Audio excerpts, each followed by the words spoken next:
मोहसिन भिजाएंगे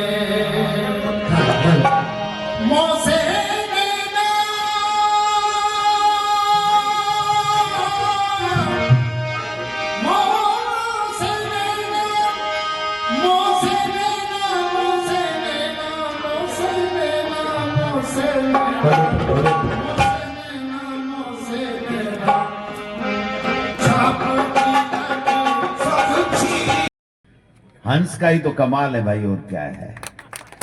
इस चुनाव में जिसके सर पे हंस बैठ गया वो 100% जीतेगा, और हरियाणा का, पूरे हिंदुस्तान का हंस जो है वो आपके बीच में आर्यन जुबेर जी को आशीर्वाद देने के लिए आया है। तो मैं उनका भी बहुत बहुत स्वागत करता हूं, अभिनंदन करता हूं। 10-15 मिनट में अपनी बात समाप्त करूंगा। सबने बोला, सब वही बात रिपीट करेंगे। हम ज्यादा रिपीट भी नहीं करना चाहता। मैं तो इतना निवेदन करना चाहता हूं कि जुबेर साहब को आपने नजदीक से देखा, परखा, उन्होंने विकास के काम किए, आपके भाईचारे को बढ़ाने का काम किया, आपके सुख दुख में भागीदार रहे, और 35 साल से ज्यादा आपके बीच में रह करके अपने घर में नहीं रहे, उससे ज्यादा आपके बीच में आपके लिए उन्होंने अपना जीवन जिया। आज वो इस दुनिया में नहीं है, इसलिए मैं आप सबसे अपील करने के लिए आया हूं कि उनको जो 5 साल का कार्यकाल आपने दिया था, वो जो अधूरा सपना छोड़ करके गए हैं आपके विकास का, आपके भाईचारे को और मजबूत करने का, उस भाईचारे को और मजबूत करने के लिए, उनके सपनों को साकार करने के लिए आप उनका पूरा कार्यकाल जो उनका था, आपने आशीर्वाद देके दिया था, उसको पूरा करने के लिए उनके सुपुत्र जुबेर, आर्यन जुबेर को देने का मैं आप सब लोगों से निवेदन करता हूं। और मुझे कहीं कोई शक नहीं है कि सबसे ज्यादा वोटों से ये 7 उपचुनाव में कांग्रेस पार्टी आर्यन जुबेर के रूप में राजस्थान के विधानसभा में यहां से जीत करके जा रही है। अभी जुल्ली साहब ने कहा, बहुत अच्छी बातें बताई। भंवर साहब तो पूरे देश में सब जगह उनको जहां भी जिम्मेदारी मिलती है वो ईमानदारी के साथ में, पूर्ण समर्पण के साथ में अपना समय देते हैं। मैं समझता हूं कि बातें बहुत होती रहेंगी। मैं तो आपसे एक निवेदन करने के लिए आया हूं कि ये जो सरकार बन गई उसके बाद में आप बताइए, किसान की कोई समृद्धि में, किसान की कोई उसकी आमदनी में कोई बढ़ावा हुआ हो, किसान के लिए कोई योजना लेकर के आए हो, किसान की कोई दुख तकलीफ को इन्होंने पूरा किया हो, तो आप मुझे बता दीजिए। एमएसपी का वादा किया, आज कितने महीने से, 15 महीने पहले रोड पे रहे, आज भी रोडों पे हैं, किसान मांग कर रहे हैं, कोई इनके कान पे जू नहीं रह गई है। एमएसपी का कानून लाना तो दूर, 3 काले कानून लेकर के आपके सबके सपनों के साथ चोट करने का उन्होंने षड्यंत्र किया था। मैं धन्यवाद देना चाहता हूं मेरे किसान भाइयों को कि आपने हिम्मत के साथ में उनका विरोध किया और उनको मुंह की खानी पड़ी, वो 3 काले कानून उनको वापस लेने पड़े। मैं आपको दावे के साथ कहता हूं, अगर आप खड़े नहीं होते, आप हिम्मत नहीं करते, इनके सामने डट करके खड़े नहीं होते, तो आपकी खेती और आपकी खेत में उपज होने वाला धान, अन्न, वो सारा का सारा आज अडानी और अंबानी के गोदामों में होता, आपके खेत में, आपके घर में नहीं होता। ये मैं आपको दावे के साथ कह सकता हूं। आज इन्होंने संकल्प पत्र में कहा था कि बाजरे की एमएसपी पे खरीद करेंगे। आप बताइए, किसान का बाजरा कोई खरीद रहा है? ये कह रहे हैं हरियाणा में तो खरीद रहे हैं, तो भाई राजस्थान के साथ सौतेला व्यवहार क्यों? जब आपने वादा किया तो बाजरे की खरीद आपने कहा था कि कांग्रेस पार्टी ने तो 14,000 करोड़ केवल कोऑपरेटिव के ऋण माफ किए, हम अगर आएंगे तो नेशनलाइज बैंकों के भी कर्ज माफ करेंगे। आपका कोऑपरेटिव का भी दोबारा माफ नहीं हुआ, नेशनलाइज राष्ट्रीयकृत बैंकों का तो आप भूल जाइए। और बनते ही कृषि मंत्री डॉक्टर किरोड़ी लाल मीणा ने कहा कि किसान की आदत खराब हो गई है, वो लोन लेता है और नीयत खराब होती है, वो चुकाता नहीं है, इसलिए उसको लोन नहीं दिया जाए। और उसका लोन माफ नहीं किया जाए, ये इस सरकार की नीति की बात है। इस सरकार का कृषि मंत्री अगर ये बोलता है तो आप किससे उम्मीद करोगे। मैं दूसरी बात कहना चाहता हूं, मोदी जी बड़ी बड़ी बातें कहते हैं। 12,000 रुपए किसान को देने की बात की थी, आज 12,000 रुपए मिल रहे हैं क्या? किसान का जो भी औजार है उसके ऊपर जीएसटी लगाने का काम करके इन्होंने कर दिया। आप देखिए डीएपी खाद, जो रबी की फसल में बिजली मिलनी थी 6 घंटे, जब वसुंधरा जी थी तब भी 6 घंटे बिजली मिलती थी, मैं मन से कहना चाहता हूं। और जब कांग्रेस की सरकार थी, अशोक गहलोत जी मुख्यमंत्री थे, तो 6 घंटे से कभी भी बिजली कम नहीं मिली। आज 4 घंटे में किसान परेशान है, उसकी कोई सुनने वाला नहीं है। एक डाल लिया वो पट्टा और मुख्यमंत्री जी बैठ गए हेलीकॉप्टर में। कलर तो साफ होगा मुख्यमंत्री जी को, एक बात तो होगा, है ना, वजन में मारी है 2-4 किलो बड्डी हो लो, तो पट्टा डाल लिया, वजन बढ़ा लिया हेलीकॉप्टर में, दे बम दे बम दे बम, झूठ के बम। बेटी का बापो, आपको ये कहा था कि आपने जो वादा किया था उसका क्या हुआ? बाजरे की खरीद का क्या हुआ? किसान को 12,000 रुपए किसान सम्मान निधि मिलनी थी, उसका क्या हुआ? 6 घंटे बिजली का क्या हुआ? बीज मिलते थे, उस बीजों का क्या हुआ? आज जो अतिवृष्टि में जो किसान की फसलें खराब होगी उसके मुआवजे का क्या हुआ? डीएपी खाद का क्या हुआ? डीएपी खाद नाव की डीएपी लिखा हुआ नहीं मिलेगा इस बीजेपी के राज में, देख लेना आप। अगर चूक हो गई, ये जो मदहस्त हाथी की बात कर रहे थे ना, ये मदहस्त हाथी, ये सरकार पूरी बनी हुई है, इनको परवाह नहीं। इन्होंने 2 ही काम किए अभी तक। एक तो जो मैं डायलॉग रोजाना कहता हूं, जो सही कहता हूं, कि मुख्यमंत्री जी हेलीकॉप्टर में बैठते हैं नाश्ता वास्ता करके, और भ्रमण, भाषण और भ्रमित। भोजन में नहीं कहता, भोजन तो सभी करते हैं, इसलिए उनको एक्स्ट्रा करते हैं तो करते हैं साहब, वो तो अपनी अपनी इच्छा की बात है। तो मैं ही ऐसी बात नहीं कहता, लेकिन वो सुबह से नाश्ता करते हैं, फिर बैठते हैं, हेलीकॉप्टर में उड़ते हैं, फिर भाषण ठोकते हैं और भ्रमित करके चले जाते हैं। भ्रमित इसलिए कि ईआरसीपी की बात कर रहे हैं, हमने कर दिया, हमने कर दिया। क्या पूछड़ा कर दिया? कर कहां दिया वो तो बताओ, क्या कर दिया बताओ? कहां है वो एमओयू? कहां आ रहा है ईआरसीपी का पानी? कांग्रेस की सरकार ने 10,000 करोड़ रुपए देकर के काम चालू कर दिया, 60% काम चालू हो गया। हेलीकॉप्टर से निरीक्षण करने के लिए मुख्यमंत्री जरूर कहते, 1 रुपया अगर उनका दिया हुआ साबित कर दो तो मुझे बता देना कि गोविंद डोटासरा तू कह रहा था इस बीजेपी की सरकार ने पैसा दिया। यमुना जल ला देंगे, कहां से ला दोगे? 1910 क्यूसेक पानी का समझौता हुआ था, उस समझौते 5 स्टेट का और केंद्र सरकार के साथ में, उस 1910 क्यूसेक को 2400 तो बढ़ाया है हरियाणा के लिए, और जो पानी हमको मिलना चाहिए था उसके लिए ये समझौता करके आए कि अगर बरसात में और फ्लड हुआ तो पूरा 24,000 क्यूसेक पानी वो रोकेगी, हरियाणा रोकेगा, और वो अपने संसाधन बनाएगा, और उसके बाद में टैंक वैंक बनाएगा, और उसके बाद में अगर कोई महीने 2 महीने बरसात में उछल गया पानी तो आपको मिलेगा।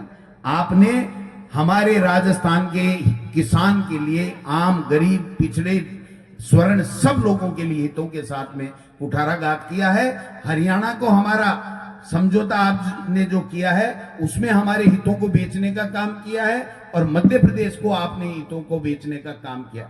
आप एक बात बताइए, जब हमारी सरकार थी और वसुंधरा जी की सरकार थी, चाहे बीजेपी की भी होगी, तब मध्य प्रदेश ने कहा कि जो समझौता हुआ है उसको हम नहीं मानते, और सुप्रीम कोर्ट ने उन्होंने अपील की और वहां स्टे ले रखा था। और जब भजनलाल जी यहां बीजेपी के मुख्यमंत्री बने और वहां पर बीजेपी का मुख्यमंत्री बन गया, उसके बाद में इन दोनों ने समझौता करके, और वो ऐसा समझौता किया जिससे राजस्थान के हिस्सों को बेचा, और उन्होंने जाकर के सुप्रीम कोर्ट ने, मध्य प्रदेश की सरकार ने यह कहा कि अब हमें स्टे की जरूरत नहीं, हमारा काम तो भजनलाल जी ने सार दिया। आप समझ गए बात को? और भाषण दे रहे, जोर जोर से भाषण दे रहे आप। मैं इतना ही निवेदन करने के लिए आया हूं, न इनके पास नौकरी है, न महंगाई कम करने का कोई फार्मूला है। आज सब्जी का क्या भाव है, क्या भाव है, तेल का क्या भाव है, प्रधानमंत्री जी कह रहे थे कि हरियाणा के बराबर पेट्रोल का 1 लीटर का भाव कर देंगे, कर दिया गया। 24% अंतर्राष्ट्रीय बाजार में कच्चे तेल का भाव कम हो गया। अरे तुम कुछ तो दे दो, जो तुम्हारा प्रधानमंत्री कह करके गया उस बात का तो वजन आप रखो। तो किसान की नहीं है ये किसान को गुमराह करने का काम कर रहे हैं। इसलिए मैं निवेदन करना चाहता हूं, आज चिकित्सा का क्षेत्र हो, शिक्षा का क्षेत्र हो, सड़कें हो, पानी हो, बिजली हो, सब में फैल है। कानून व्यवस्था नाम की कोई चीज नहीं है। भू माफिया, खनन माफिया, बजरी माफिया, तरह तरह के माफिया हावी हैं। और ये भाई साहब तो क्या कर रहे हैं, 8-9 महीने हो गए केवल कांग्रेस को गाड़ी निकाल रहे हैं, फलाना जेल जाएगा, फलाना जेल जाएगा, फलाना जेल जाएगा। अरे अब तो 12 महीने हो गए, तुम्हारा नंबर आ गया जेल जाने का, चिंता क्यों कर रहे हो? ये टीकाराम जूली है ना, इसको कम मत समझना भाई। पहले कईयों ने कम आंक लिया था कि यार बना तो है, लेकिन देखें विधानसभा में कैसा मजा आएगा। हमको तो ऐसा मजा आ रहा है कि इस बीजेपी की नानी याद दिला दी, इनको खड़े नहीं होने देते। तो इनको मजबूती देनी है। आज क्या हो जाएगा साहब, बीजेपी को 1 सीट और चली जाएगी, 2 सीट चली जाएगी, 4 सीट चली जाएगी, इनके सरकार पे कोई असर नहीं पड़ेगा, लेकिन आपके हितों पे असर पड़ेगा। क्यों कि ये फिर और ज्यादा घमंड में चूर चूर हो जाएंगे। हरियाणा में कुछ भी रहा होगा, इन्होंने बेईमानी की, बदमाशी की, या हमारी कमजोरी रह गई, कमी रह गई, कुछ भी रह गया हो, मैं उस पर नहीं जाना चाहता, लेकिन उसके बाद में इनका अहंकार देखो। चलते हुए देखना तो सामने है, और देख रहे हैं ऊपर अटंगे लग के नीचे पड़ते। आज हर बीजेपी के नेता का भाषण देखो, हरियाणा में ये हो गया, हरियाणा में ये हो गया। अरे हरियाणा में तो हो गया, कोई बात नहीं, लेकिन आप ये बताओ कि आपके डबल इंजन की सरकार हमारे लिए काम क्या कर रही है। आज पंचायत राज के चुनाव नहीं कराएंगे, नगर निकाय के चुनाव नहीं कराएंगे, हमारी अच्छी अच्छी योजनाएं जो आपको लाभ देती थी, मुख्यमंत्री चिरंजीवी योजना हो, इंदिरा रसोई की योजना हो, बिजली का, कृषि का कनेक्शन का, जो बिजली का बिल माफ करने की बात हो, ये सब गायब हो गए। ये हवा हवाई हो गई। केवल और केवल नोटंकी करने का काम कर रहे हैं। आज कृषि मंत्री है, इस 10 महीने में कृषि के बारे में, किसान के बारे में, किसान के कल्याण के बारे में, किसान को मजबूत देने के बारे में कोई बात की कभी? भवानी रूठ गई, भवानी जाग गई। क्या बात है, क्या चल रहा है? कल देखा नहीं आपने एक वीडियो? क्या देखा? भिक्षा देही, भिक्षा देही, भिक्षा देही, देसी आराम देही, आराम देही, आराम देही। जनता है भाई साहब, ये आराम देगी, भिक्षा देही नहीं है। अरे राज दे दिया। आप 10 महीने थे, 12 महीने थे, आपको पता था कि एमपी जीत रहे हैं। ये बीजेपी के मोरिया बुला बुला के जनता ने 11 एमपी क्या जिता दिए, इनकी नाक में नकेल डाल दिया। और आप देखो, एक काम बता दो मेरे को, तो कॉलेजें बंद कर रहे हैं, इंग्लिश मीडियम स्कूलें आपकी बंद करेंगे, भाई को भाई से लड़ाने का काम करेंगे। और काम ये कर क्या देंगे आप बताओ? इनको जिता दो, एक आधा और जिता भी दोगे तो क्या कर देंगे बताओ? आज मुख्यमंत्री कह रहा मेरी नहीं चल रही, मंत्री कह रहा मेरी नहीं चल रही, विधायक कह रहा मेरी नहीं चल रही, और अफसर इनको ठेंगा दिखा रहे हैं, ले ले बन जाए एमएलए मंत्री है। अरे इनके मंत्रियों की लिस्टें है ना ट्रांसफर की, वो पहले सीएमओ में जाती हैं, और मैं गारंटी से मीडिया के सामने कह रहा हूं 90% इनके नाम चेंज होते हैं, और इनका मुंह फूकसा हो जाता है मंत्रियों का, कोई पूछता नहीं है इनको। अधिकारी वहां बैठे बैठे चेंज कर देते हैं, और चेंज कैसे करते हैं उनको सुपना थोड़ी आता है। वहां पर्चियां कटती हैं, काउंटर लगे हुए हैं, ये हम पे आरोप लगाते हैं भ्रष्टाचार के, इनको शर्म नहीं आती। आज बताइए, कोई कह सकता बीजेपी का एमएलए या मंत्री कि मेरे यहां मैं एसडीएम लगा सकता हूं, मैं तहसीलदार लगा सकता हूं, मैं ये योजना ला सकता हूं? एक योजना का नाम बता दो जो बीजेपी ने यहां से चालू की राजस्थान में, अगर कोई चालू की है तो उसको बता दीजिए। अरे हमारी चालू की हुई पेंशन आप नहीं दे सकते, ये तो जानते हैं। ईडी का छापा, इनकम टैक्स का छापा, सीबीआई का छापा, ईडी फीडी सीडी सब रुक जाएगी, चिंता करने की जरूरत नहीं। 60 ठरका दे दो आगे, समझ गए आगे? 7 उपचुनाव में 7 ठरका दे दो, के बाद के मायने आने 12 महीना 2 साल तो होश ही को नहीं आएगा। आप हाँ कटे सरकार में हाँ खिला दे देसी हो गए। मैं तो भाई जी लिए आयड हूं डे साफ कि अगर थे आके ए सात ठरका दे दो भी के बाद गमाने जे थक लिए ये सब में देख ली तो मैंने बता दीजिए मेरा नाम को भी लोटा सुना ए जूली जी है ना ये की खोद खोद लिया मीठी मीठी मीठी मीठी है और फिर देखो माने ज्यादा खोजबीन करवा की दरकार को नहीं हो मुख्यमंत्री जी भगवान बान बनाया रखे ए मत ही दे दे ए मत ही मारा भाषण का पॉइंट दे दे मैं आपको भाषण सुन रहे हो थारे ठे रामगढ़ में आया बताया बोलो ये जसवंत ये तो मेरे साथ का ही है भाई साहब नाम तो सावड़ पटे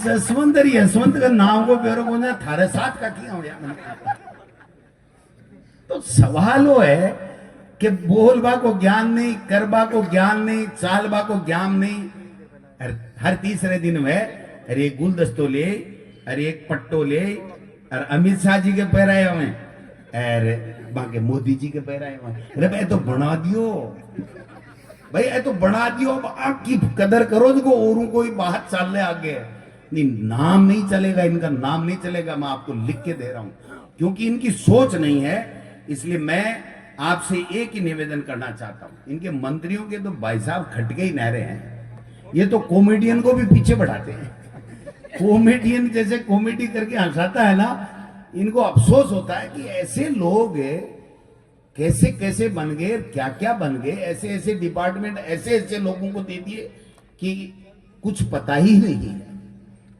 एक मंत्री नहीं कर सकता कि मेरे विभाग में ये काम मैं करा सकता हूं अपने खुद के विभाग में दूसरे का क्या कराएगा एक मंत्री नहीं कर सकता एक एमएलए नहीं कर सकता कि ये अधिकारी मेरे यहां लगेगा और अच्छा काम करेगा लूटो खोसो खाओ की होड़ मची हुई है दिल्ली से पर्चियां आती हैं बड़े बड़े ठेके गुजरात मॉडल के तहत गुजरात के बड़े व्यापारियों के चले जाते हैं आपको और गरीब को कोई पूछने वाला नहीं है हमारी सरकार की योजनाएं एक से बढ़कर के एक आप बता दो 14,000 करोड़ का किसान का कर्जा माफ हुआ गरीब को भरपेट दोनों वक्त इंदिरा रसोई में खाना मिला इंग्लिश मीडियम की स्कूलें खुली कॉलेज खुली सड़क खुली पंचायत समिति खुली तहसील खुली उप तहसील खुली आपकी नगर पालिका बनी कि नहीं बनी बताओ और ये तो अभी तक यही कह रहे हैं जिला बंद कर स्या रात ने सोवर्ण बंद करवाई फाइल करने सिराने लेर सोवर सुबह गायब मिला सुबह दिल्ली से पर्ची आ जाएगा डट एक बार बेटी का बाप के खत्म करे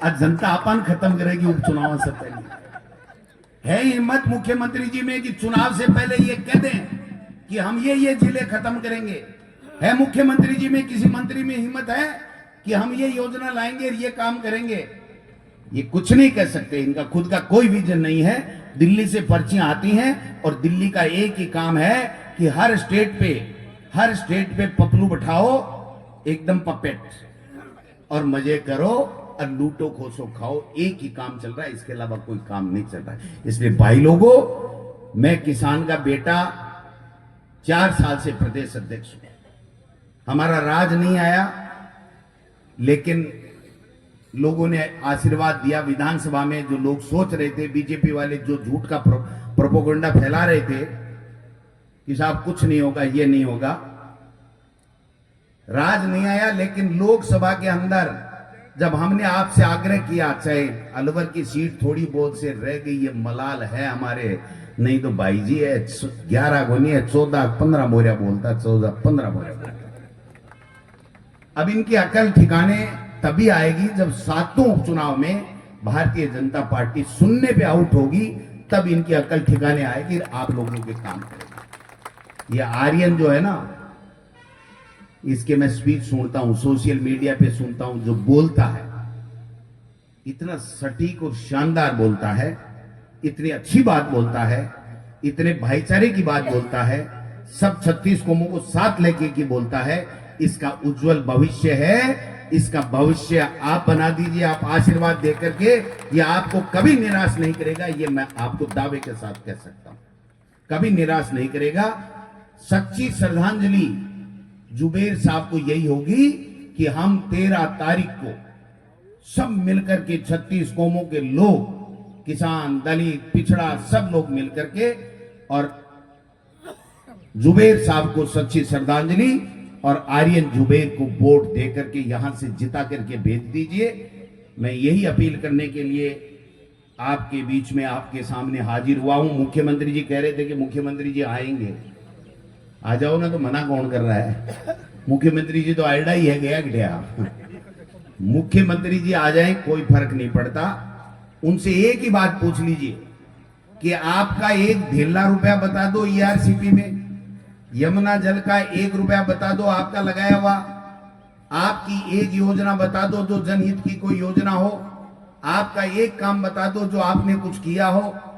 इसलिए मैं तो इतना ही निवेदन करता हूं कि ये सब आएंगे, झूठी बातें करेंगे, झूठे भाषण देंगे।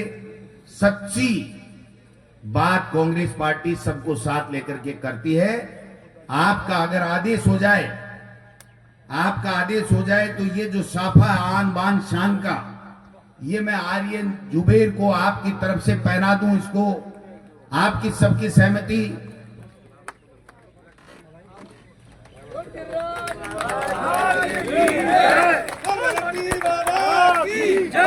मैं तेजाजी महाराज का सेवक हूं, आपसे निवेदन करने के लिए आया हूं, हाथ जोड़ करके निवेदन करने आया हूं कि मेरे बेटे समान आर्यन जुबेर को आप जिता करके भेज दीजिए। ये आपको साथ लेकर के इस इलाके का विकास करेगा, आपको कभी निराश नहीं करेगा। इन्हीं शब्दों के साथ आप सब लोग आए, आपका बहुत बहुत धन्यवाद। जय हिंद, जय भारत। धन्यवाद डोटासरा साहब का। 2 मिनट बैठिए, 2 मिनट बैठिए, 2 मिनट बैठिए। आप हमारा ब्लॉक अध्यक्ष आपका धन्यवाद करेगा। आपके खाने के पैकेट नाश्ते के रखे हैं वो रहेंगे, और साथ ही एक मिनट साथ ही नरबीर बेनीवाल आपके लिए आए हैं, उनको हमने रोक रखा था। नरबीर बेनीवाल आपका अच्छा मनोरंजन भी करेंगे, और मैं आमंत्रित कर रहा हूं ब्लॉक अध्यक्ष माननीय जाटा साहब को, वहीं धन्यवाद करें। उसके बाद आप लोग बेनीवाल साहब को सुन के जाना।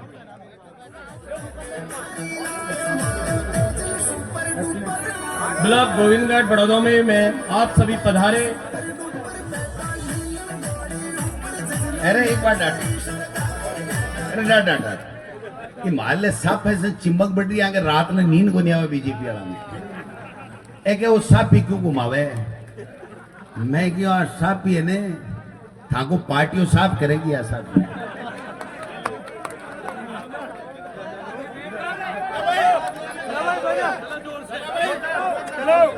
अरे अपनी बात तय है ने, मेरी ये मेहनत मत करा लीजिए, इन्हें जितार विधानसभा के मायने भेज दीजिए।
बन जा